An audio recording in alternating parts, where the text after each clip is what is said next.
qu'on en a fini avec la partie la plus pesante, l'informatique. On va enfin pouvoir s'amuser un petit peu, se faire plaisir, et on va commencer par tester le logiciel. Avant tout, je fais quand même une petite parenthèse. Donc dans mon dossier application DaVinci Resolve, nous avons l'application DaVinci Resolve.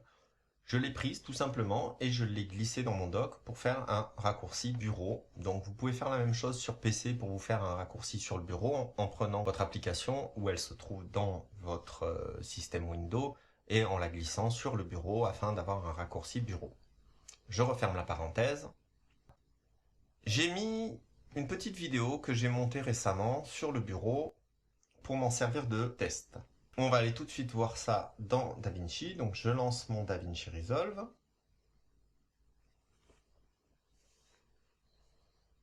Il s'ouvre.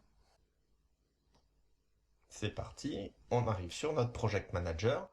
Par défaut, on a un projet sans titre. On le double-clique. Voilà, je suis dans DaVinci Resolve. Ici, je vais retrouver l'architecture de mon ordinateur. Donc pour moi, c'est le disque web qui est concerné, utilisateur, voilà, et je vais aller chercher mon bureau dans l'architecture de mon ordinateur. Je retrouve bien la vidéo, je peux faire un petit preview en déplaçant la souris sur la vidéo. Ici, ce petit carré m'indique des informations relatives à la vidéo. Donc on voit que c'est une vidéo en Full HD de 1920 par 1080 pixels, qu'elle tourne à une vitesse de 25 images secondes, que c'est un codec en H264. On fera un petit peu plus tard un cours sur les codecs, et on voit notamment sa date de création, voilà, rien d'exceptionnel, mais ce qui va nous intéresser, c'est surtout sa vitesse de lecture qui est de 25 images par seconde. Donc, pour vérifier que cette vidéo fonctionne bien, il me suffit de cliquer dessus, peut-être de double-cliquer sur PC, et la vidéo s'affiche dans mon visualiseur.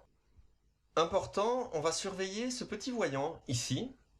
S'il reste tout le temps vert, c'est que la vidéo se lit bien à 25 images par seconde, et que tout se passe bien. Maintenant, je vais pouvoir donc, si besoin, me balader dans la vidéo. Voilà, par exemple. Et il me suffira donc de faire lecture, soit en appuyant sur la barre d'espace, soit en appuyant sur le bouton lecture qui se trouve ici.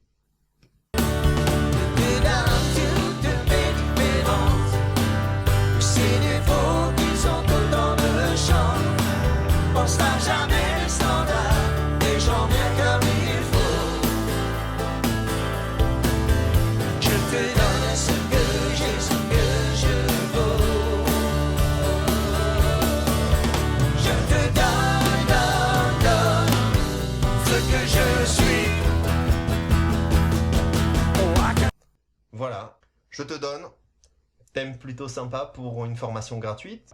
Donc, on a bien vu qu'on avait de l'audio en sortie du logiciel. Vous avez dû vous rendre compte de la qualité de l'audio, s'il était bon ou pas à la lecture dans vos enceintes. Et on a bien vu ici que j'avais un voyant vert, que ma vidéo se lisait bien comme il faut à 25 images par seconde.